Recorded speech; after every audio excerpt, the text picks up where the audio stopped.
Wow. Thank you so much. This is downright awesome. It's so great to be among friends. And what a time to be, what a time for our country.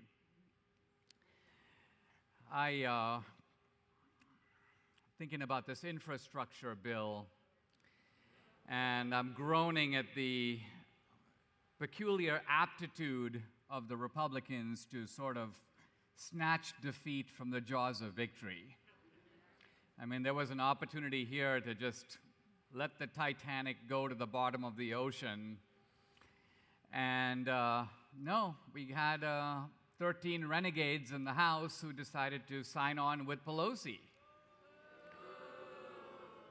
Very, very bad.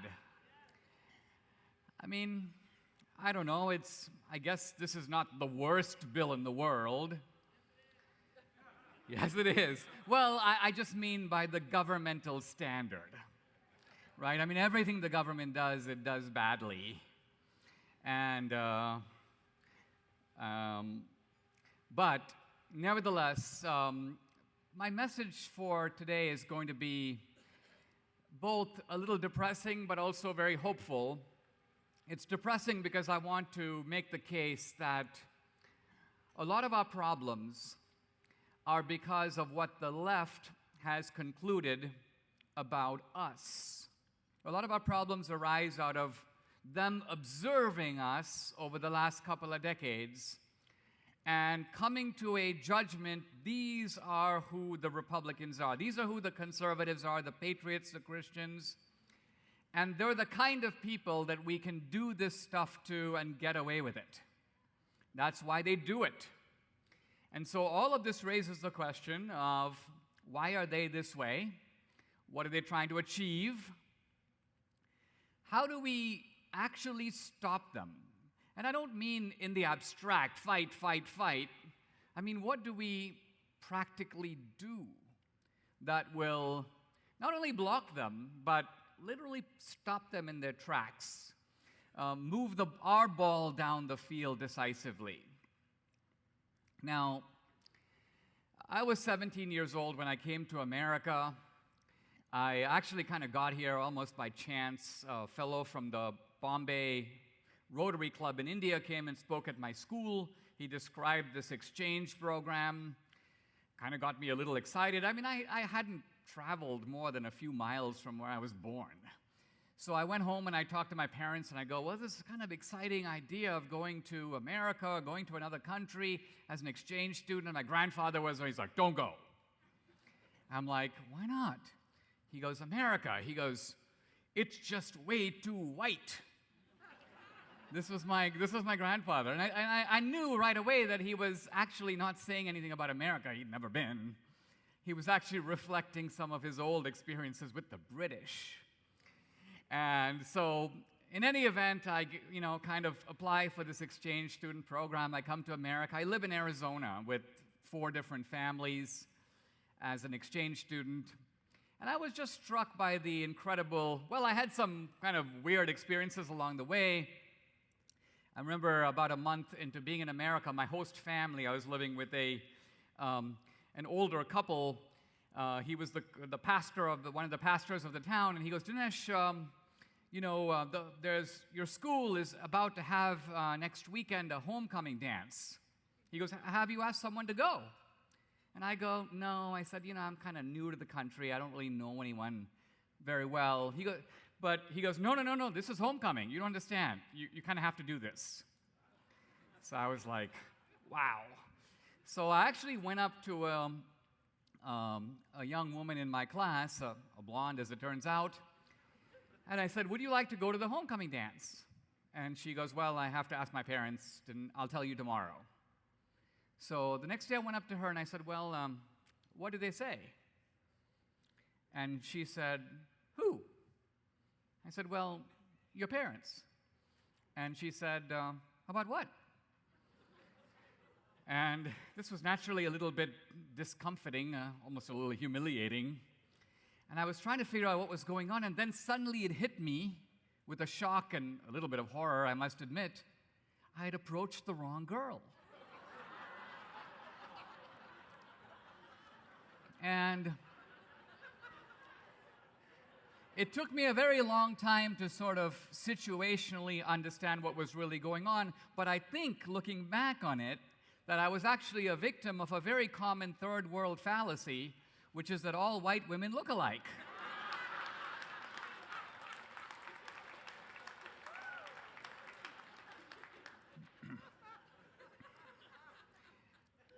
When I was a couple of months later, a fellow in my high school came up to me, the high school counselor, a fellow named Mr. Hackett, and he goes, "Dinesh, have you thought of applying to college?" And I said, "No." I said, "You know, my parents maybe would send me to graduate school in England. This is kind of the old Indian thing to do." And he said, "Well," he goes, "you know, guess what?" He goes, "Our school is pretty small." He goes, "Most of our kids will go down the road to the University of Arizona. Some won't go to college at all." He goes, "So to be honest," he goes, "I'm not really doing a whole lot around here. I've got a lot of time on my hands, so I'm going to make you my project for the year." And I was just amazed at the kind of generosity of Mr. Hackett. He's actually the guy who steered me through the college application process.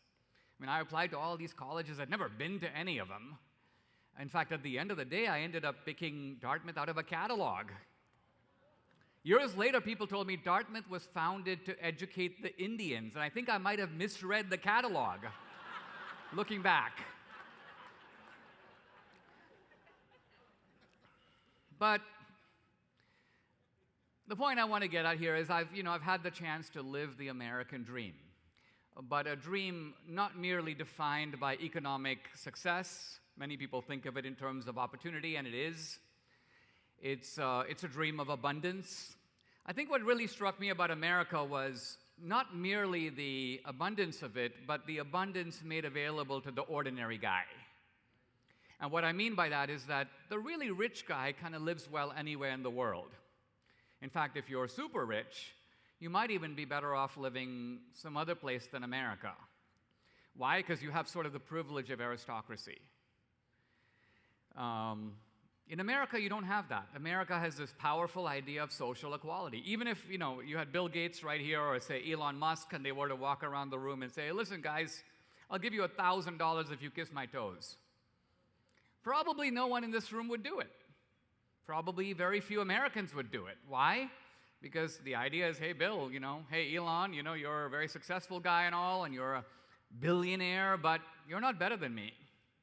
So this is a powerful American idea of social equality. For me, the core defining idea of America is that it's a country where we are in the driver's seat of our own life. We're the architect of our own destiny. We are able to shape our own future. And I think this is a magnetically powerful idea. It's really why America is so attractive around the world to young people. And this American dream, I've realized, looking around the world, is kind of unique. I mean, I don't know any other country that has a dream. I mean, maybe, I don't think the Chinese have a dream. There's no Indian dream. I mean, the French might have a dream, but I don't think any of us want to know about it. But there totally is this American dream of becoming, well, Frederick Douglass called it the self-made man.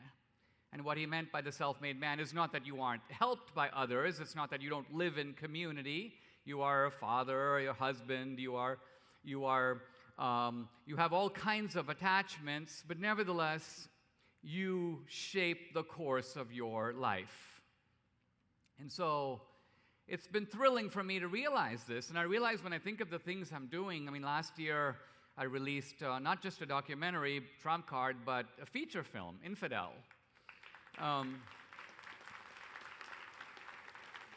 And, my reasoning for doing it was that the gold standard of Hollywood is the feature film.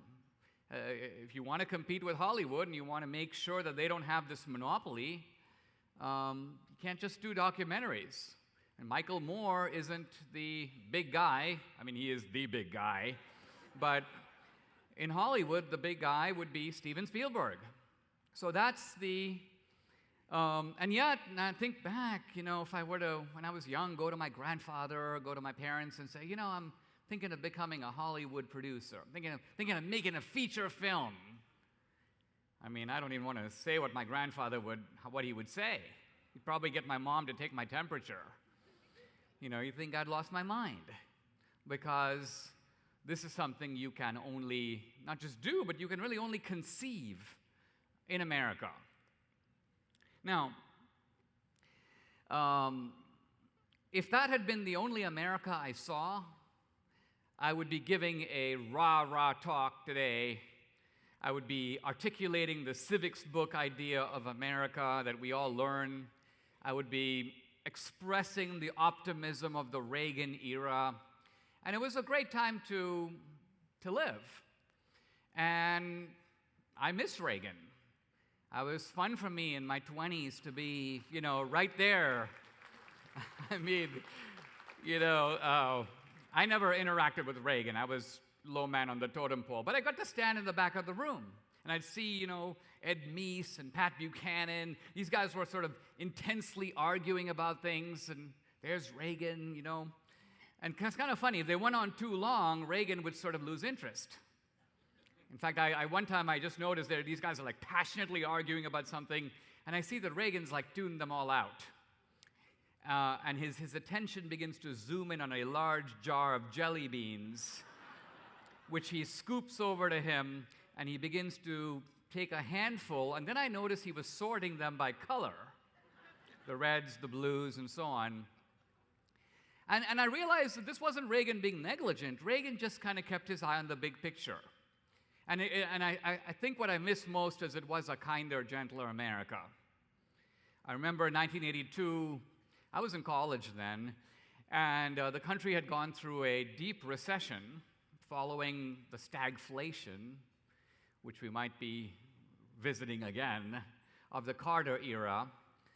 And Sam Donaldson of ABC News kind of cornered Reagan, and he goes, Mr. President, in your recent speech, you have blamed the Democrats, you have blamed the economists, you have blamed the media. Does any of the blame belong to you? And Reagan goes, well, yes, because for many years I used to be a Democrat.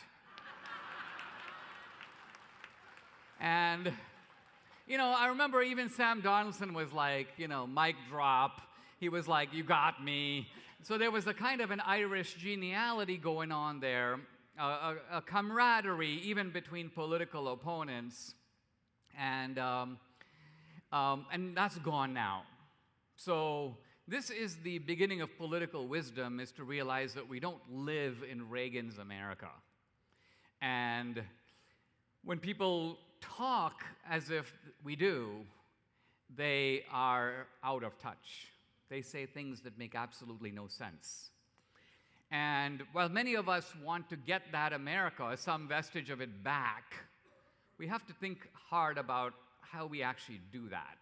How do we achieve that? Now, I mentioned early on what the other side has been doing. And what they've been doing is putting us under a kind of critical microscope. In fact, even when you think of phrases like critical race theory, we forget the first word of that, critical. Critical means observational. Let's begin by observing those guys.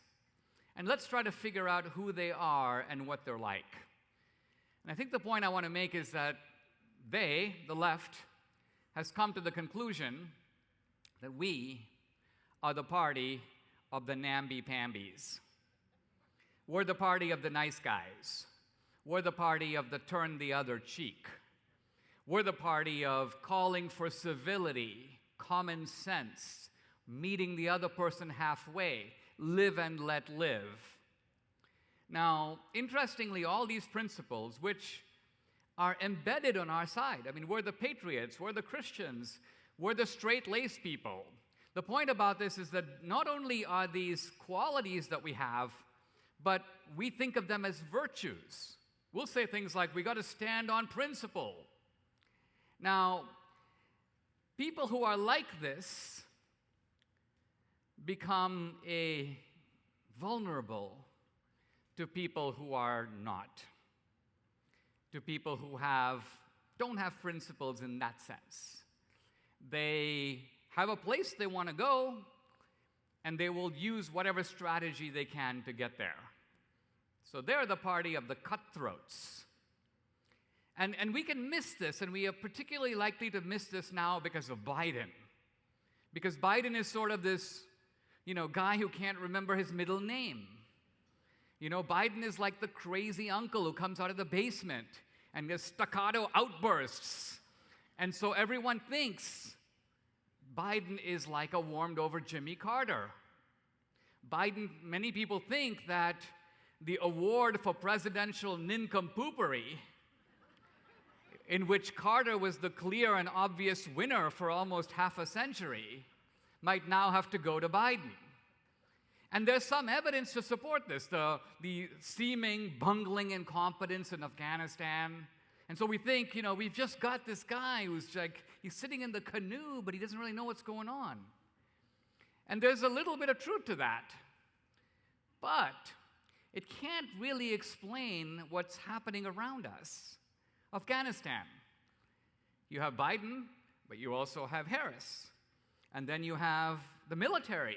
And then you have the State Department. You've got this arsenal of people, and all these people working together decided, let's leave all those Humvees behind. Let's leave those helicopters behind. Let's not take or even destroy all that equipment. Let's leave the Americans behind. So this isn't just Biden. This is all the people around him. And I want to suggest that these are people who far more closely resemble Obama than they do Biden. They're, in fact, the Obama people. And I don't know if you've seen the video, but at one point Obama even talks about his own third term. He goes, yeah, I'd like to have a third term.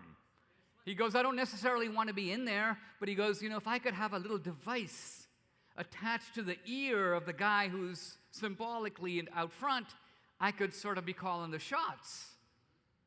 And I don't think that's that far from where we are. Now, I got an up-close look at these guys, the Holder types. Now, I didn't directly meet Obama or Eric Holder, but I'm talking about my case with the Obama administration where I met their frontmen. They always have frontmen. In this case, the frontman was this Asian Indian guy named Preet Bharara, head of the Southern District of New York. The same people, by the way, going after Trump. And Preet Bharara, if you look at him, he's this, metrosexual, puny, kind of Indian version of Justin Trudeau. And he's got all these he's got the most annoying Indian mannerisms, including the characteristic Indian head wobble. My nickname for him, by the way, is Indian head waiter. Because I think in India, if he had been in India, he would have been like the classic head waiter. But this guy is their henchman. And in sitting across from them, I realized that they're not interested in justice. That's not their goal. It's not like, Dinesh, well, listen, you exceeded the campaign finance law, but, first-time offense, no quid pro quo, no corruption even alleged. You didn't even tell the candidate. So, okay, you know what? We gotcha. $5,000 fine, 100 hours of community service, particularly because exceeding the campaign finance law is basically something that happens routinely. Every law firm, every law partner that wants to get some federal appointment tells all his associates, hey, listen, give Obama $10,000 and I'll steer it back your way in business. This happens frequently. And in those cases, there is a quid pro quo. The partner is trying to get something out of it. But I just realized, and it kind of had to take it in, took me a while to sink in, is that these guys didn't see me as a critic. Oh, this guy made a movie about Obama. They saw me as an enemy. We have to take this guy out. That's their approach. And it, could have worked. In fact, it was the preview of the approach that was used against Michael Flynn and Papadopoulos, Carter Page, Trump. My case was sort of the early version of this. And it didn't work in my case for a couple of reasons. I mean, one is simply my weird psychology. Because the moment I landed in the confinement center, for a moment I was kind of dismayed. I'm like, where am I, you know? Look at all these guys, like big convicts, beefy guys, and so on. Look around, and I said, well, you know what? I've just got to think of myself as an anthropologist who has been dropped into Papua New Guinea. And here are the natives, and they're going to do weird stuff. Just like in Papua New Guinea, people jump up and down. You say, what are you doing? They're like, we're causing it to rain. And then the anthropologist takes notes. They think that jumping up and down causes it to rain. And so for me, it was like this. It was like fascinating to observe this ecosystem, which I otherwise would never have the opportunity to see. And the other thing about it was that, frankly, unlike, say, the January 6th defendants, I was well connected, I had money, I had a really good lawyer. So when I left the confinement center, I'd come to New York for my hearings. And when I came in for a hearing to see the judge that night, I'd go on the Megyn Kelly show. And the funny thing is, I'd come back to the confinement center, and the guard would be like, were you the guy on TV last night? And then suddenly I realized I was kind of like a celebrity in the confinement center. They weren't like checking me. They weren't like giving me the alcohol test and all this kind of nonsense. And all the other inmates thought it was really funny because I could never explain my offense. They're like, yeah, did you stick someone with a knife? Did you rob somebody? I'm like, no, I gave $20,000 of my own money over the campaign limit. They're like, of whose money? I'm like, well, my money. They're like, what? They couldn't get their head around it. And then, of course, the greatest thing, of course, at the end of the day was the pardon from Trump, which was...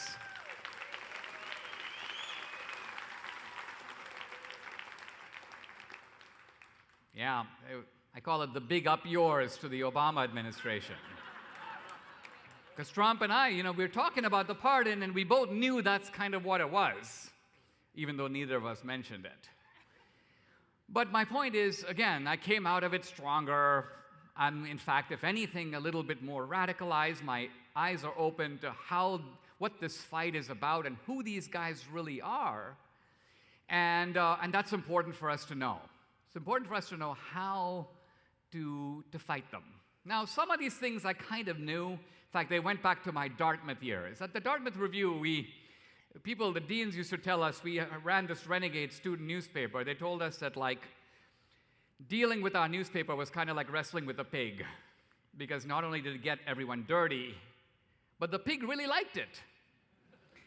And I mention this because it's important for us as conservatives to enjoy the fight. It's important for us as conservatives to recognize what it is that really annoys the other side and do it repeatedly.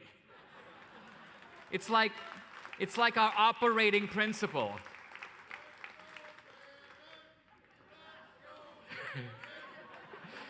I won't join you, but I will laugh. Years ago, Buckley came to speak at Dartmouth, and he spoke about what it's the dilemma of a conservative in a liberal society. This was supposed to apply to the colleges, but it applies right now to Chicago. It applies to Illinois. It applies if you live in California. You're a conservative in a liberal society. And so, what do you conserve exactly? What are you conserving? Are you conserving liberalism? And if not, how does a conservative adapt to this new situation? And Buckley's answer was really simple.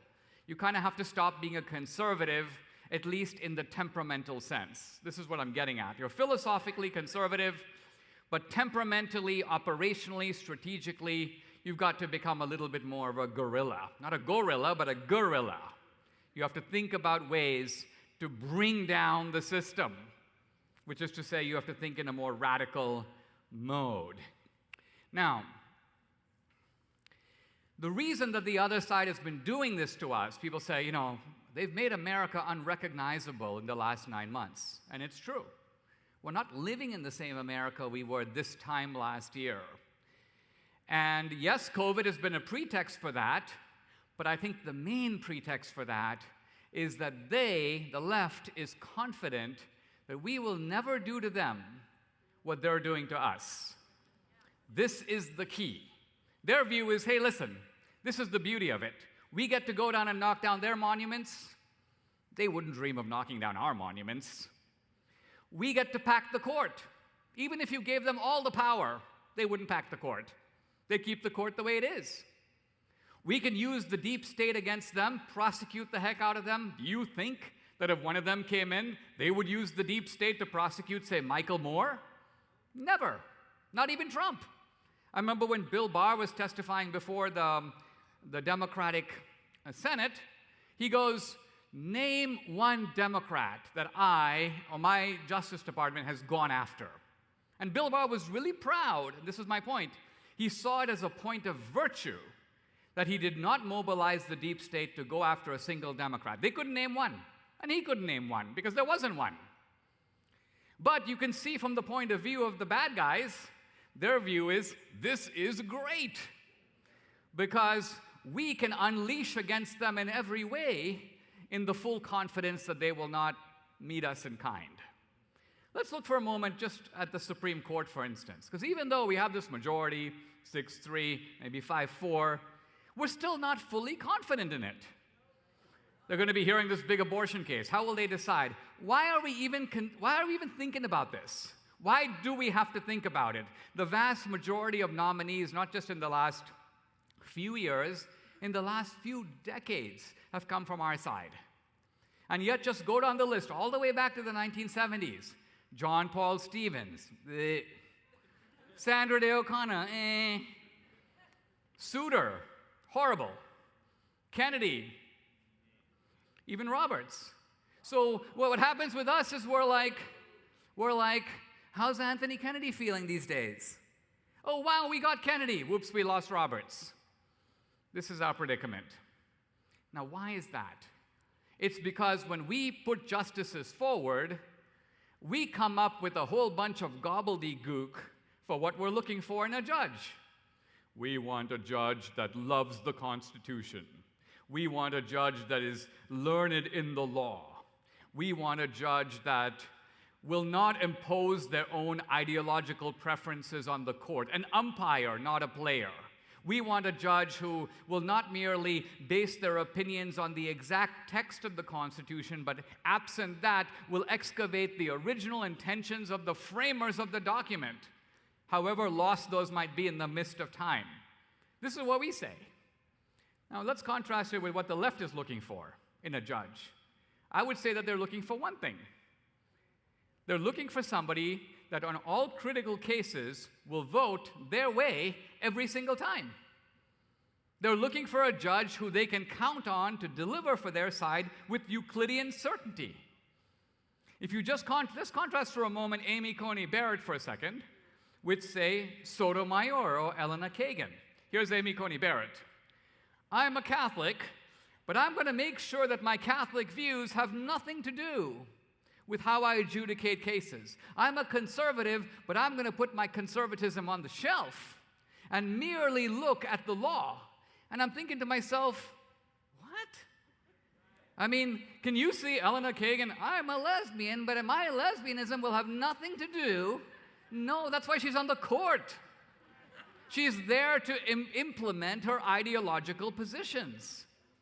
So what I'm getting at is that we are frustrated with what our judges come up with, but quite honestly, when we send them into confirmation, that's what they say. Justice Roberts, when he went in his confirmation hearing, basically said a judge should defer to the legislature. A judge shouldn't make law, legislatures make laws. And therefore, when Obamacare came along, even though he should have struck it down, why? Because he should have delivered one for our team. But see, we don't think like that. He needs to implement the law. Well, for him, the law was, let's defer to the legislature. They wanted to pass a law. Maybe it isn't framed the right way, so I'll reframe it. It's not a tax. It's not a mandate. It's a tax. There you go. I'm realizing the will of the legislature. So, kind of what I'm getting at is, and I think in some ways this decision with the Mississippi case is the test, because if the court doesn't overrule Roe, The entire conservative legal strategy of the past 30 years has been a complete failure. Totally. We will have to start rethinking it from the ground up. Now, how do we fight this stuff? You know, the reason that you have all these woke corporations is partly because a few of them, let's say Nike, they're kind of in it with the woke people. They subscribe to the woke ideology. But that's not the majority. The majority of them are like that because the left knows how to pressure them. And they get no reciprocal pressure, none, from our side. We don't even know how to do it. I mean, I'll talk to people, they're like, I was very displeased with Target, and I'm not shopping there anymore. I've canceled my subscription to Disney Plus. And I'm like, well, that's pretty good. I'm like, now, did you email the Disney people and let them know that why you're not renewing or why you're canceling? No. Did you let Target know the reasons for your decision not to shop there? No. So what possible impact do you expect that to have? You think they're going to have a meeting over at Target and go, you know, Mrs. Jimenez isn't coming around anymore. It's very disturbing. What could be troubling her? No, they don't care. Now, contrast this with the left. They want to, let's say, cancel Mike Lindell. What do? 6 or 7 of them, activists, start the Committee Against Racism. And they call up Bed Bath & Beyond. They go, you've got this racist Mike Lindell in your store. Do you realize the reputation that's giving your store? Do you know that the Committee Against Racism is announcing a nationwide boycott of Bed Bath & Beyond on Monday unless you get this guy's goods out of your store now? And right away, suddenly Bed Bath & Beyond, emergency Zoom meetings, you know, with all the vice presidents. It goes, a memo is written to the CEO, the board of trustees is consulted. This is called having impact. We don't know how to do it. Now, if you want to think about how to do it, I want to give you a practical example that almost accidentally occurred to me a few years ago when my book, America, Imagine a World Without Her, which came out a couple weeks before the movie, was pulled from every Costco in the country. In fact, Jerry Corsi, a journalist, called me. He goes, your book's not available in Costco. And I go, Jerry, that's not it. I go, you know who works in Costco? You've got some real weirdos, and some guy with a man bun saw my book. He's like, he's having palpitations, so he turns the book over, puts it under the table. I go, I live with that. He goes, no, that's not it. He goes, you won't find your book in any Costco in America. And it got me thinking, and I thought, that's weird because, number one, Costco doesn't have many books. They're not a bookstore. They don't have to order my book at all. But they've done well with my books in the past, so they ordered the book, and then unilaterally they pulled it. In every store, I found out. So then you have to think about who has that kind of power? Who's going to make them do that when they themselves ordered it initially? And the answer, and this is kind of how power works, some Obama guy, I'm guessing it's kind of a Rahm Emanuel type, walks into Costco, Chicago Costco, and he goes, what? Dinesh D'Souza's, isn't that the guy who made the movie about Obama? Isn't that the guy that Obama's always like scowling about and denouncing? Isn't that the guy who Obama was reviling on his website, BarackObama.com, for like weeks after his movie came out? Now, Rahm Emanuel knows that the CEO of Costco, a guy named Jelinek, is an Obama supporter and an Obama worshiper. So he makes a phone call. Something like this happens. I'm obviously conjecturing here. He basically goes, guess what? Barack Obama is very upset that Dinesh D'Souza's book is in Costco. And Jelinek goes, oh, I better act. Pulls the book. Now is when the plot thickens, because Jerry Corsi writes his article on WorldNet Daily, and people are super mad. It's July 4th, they're pulling this book by an immigrant. And so there's like 1,000 people raging on WorldNet Daily.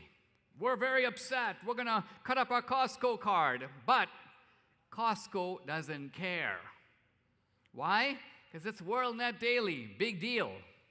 But then it occurs to someone, I wish I knew who, because this person actually needs to go down into like a Harvard Business School case study of this. Someone decided, why are we shouting over here? Let's mosey over to the Costco website. Now, this is a move of genius for the simple reason that Costco does approximately 1/3 to 1/2 of its global business off of Costco.com.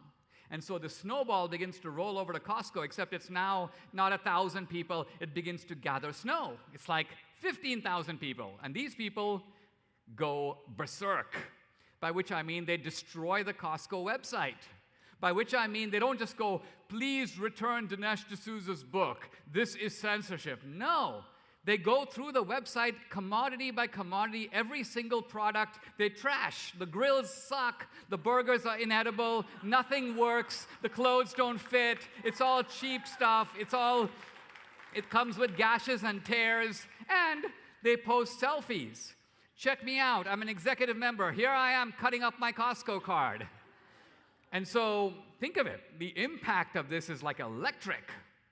And so I get an emergency phone call from Costco that the CEO has bought 2 first-class tickets for me to fly up to Seattle to meet with him. So I go up there, I walk into his office. There's Mr. Jelinek. He's kind of like sweating. You know, he looks really upset. He looks at me, he goes, first words out of his mouth, "You're destroying Costco." And I'm thinking to myself, I am destroying unilaterally a multi-billion-dollar organization? This is fantastic. Great. I mean, who's next? That's what I'm thinking, but I don't say that. And what I do say to him is I basically say, hey, Mr. Jelinek, your beef isn't really with me. You are like the worst CEO in America. You're like a disgrace. You have pissed off your own customers. These executive members make you thousands of dollars, each of them, and you made them cut up their card. You should be fired over this. I said, but I just wanted you to hear my point of view. Thank you very much. And I fly back to San Diego. Basically, no sooner do I get off the plane than my publisher calls. They go, Dinesh, what did you say to him? I'm like, what? They're like, well, Costco has not only reversed its decision, not only are they putting your books back in all the stores, they've ordered 25,000 more copies. And moreover, when your movie comes out in 2 weeks, they're building a special standee. So everybody else's DVDs are on the big long table. Your standees will be featured prominently. And I've had excellent relations with Costco ever since.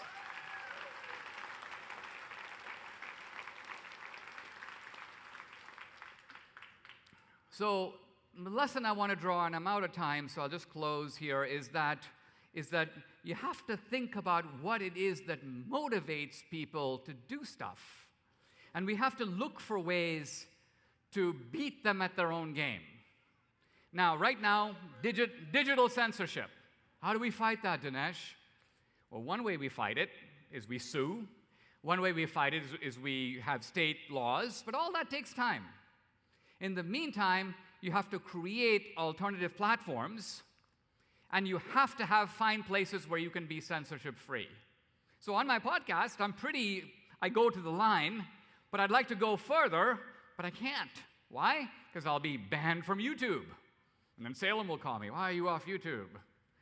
Be banned Facebook. Why are you off Facebook? So what do? I basically go, there's a new platform, it's called Locals.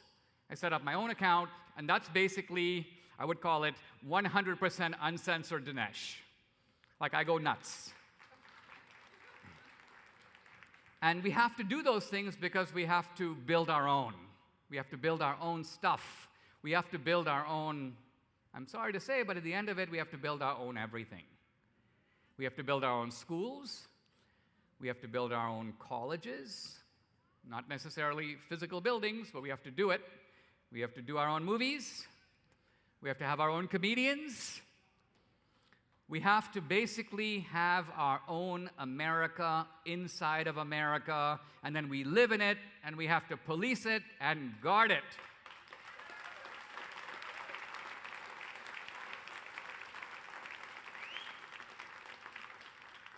And why? And why?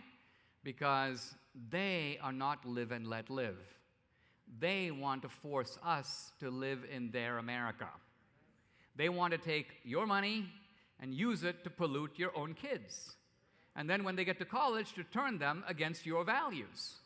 So they want to recruit you as an accessory into your own oppression.